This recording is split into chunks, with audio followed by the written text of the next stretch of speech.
মৃতকৰ জানাজালৈ ৰাখিছিল একাংশ ইছলাম ধৰ্মী লোক। কবৰস্থানত জানাজা সম্পূৰ্ণ কৰি কবৰত মাটি দি আছিল আৰু সেই সময়তে ডাৱৰীয়া আছিল বতৰ।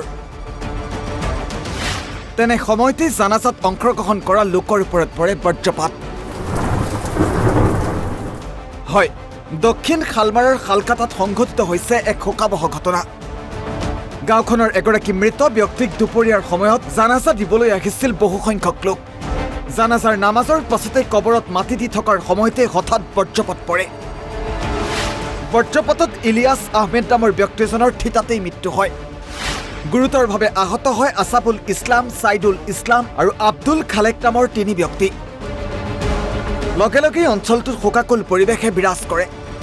আহত তিনি ব্যক্তিক উন্নত চিকিৎসাৰ বাবে গোৱালপাৰালৈ প্ৰেৰণ কৰে। কবরস্থানে মানে লাশ নিয়েও গেছে, নিয়ে যাওয়ার পরে দক্ষিণের থেকে যেমন নাকি পুরো অন্ধকার হয়ে গেলো ম্যাক। জানাজা হওয়ার পরে আধা মানুষ মানে মাটি দেওয়া হয়েছে আর কি। মাটি দেওয়া হইলে বাদে বৃষ্টি পড়া ধরলো, তিরপল টানে হেরে এবার তিরপল ধরে মানে মানুষ চাইরে মুর্দা ধরে হলো। কিছু সংখ্যক মানুষও মাটিও দিল।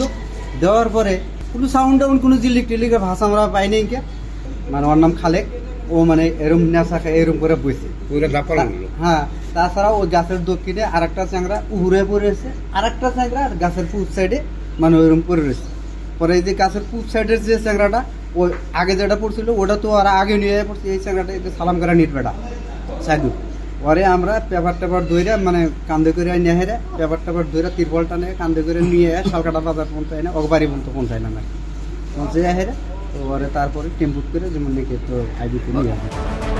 আনহাতে ওদালগুৰিৰ কলাই গাঁৱতো সংঘটিত হৈছে একেই ঘটনা।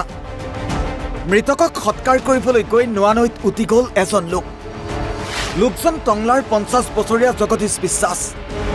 জগদীশে মৃত লোকজনক সৎকাৰ কৰি ঘৰলৈ বুলি নোৱানৈ পাৰ হৈ যাব বিচাৰিছিল, কিন্তু নৈৰ পোবাল খুঁটে উটুৱাই নিয়ে জগদীশক। আজি কিছু সময় আগতে এই অঞ্চলটোত এজন ব্যক্তিয়ে পানীত পৰি যোৱাৰ আমাৰলৈ খবৰ আহে। গম পাইছোঁ যে জগদীশ বিশ্বাস 50 বছৰ বয়সৰ গেৰুৱাত বসবাস কৰা ব্যক্তি এজন ইয়াতে কিছু সময় আগত কিবা মানুহ এজনক মৃতদেহ সৎকাৰৰ কাৰণে অহা বুলি জানিব দিছে। তাৰপিছত তেওঁ ইয়াত গা ধুই থকা বা তেনেকুৱা কিবা এটা কাৰণত চাগে পানীত পৰি যোৱা বুলি আমাক খবৰ দিছে। গতিকে আমি আহি পাইছোঁহি। খবৰ দিয়া হৈছে দুৰ্যোগ ব্যৱস্থাপনা বিভাগক আৰু আমাৰ আপতকালীন বিভাগক।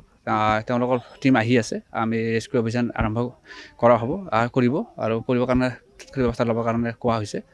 আৰু আমি বিচাৰিছোঁ যে সোনকালে যাতে আমি এইটো কৰিব পাৰোঁ। ফকৰীগঞ্জৰ পৰা নুৰুদ্দিন আৰু ওদালগুৰিৰ পৰা নিপু কলিতাৰ ৰিপৰ্ট, অসম লাইভ 24।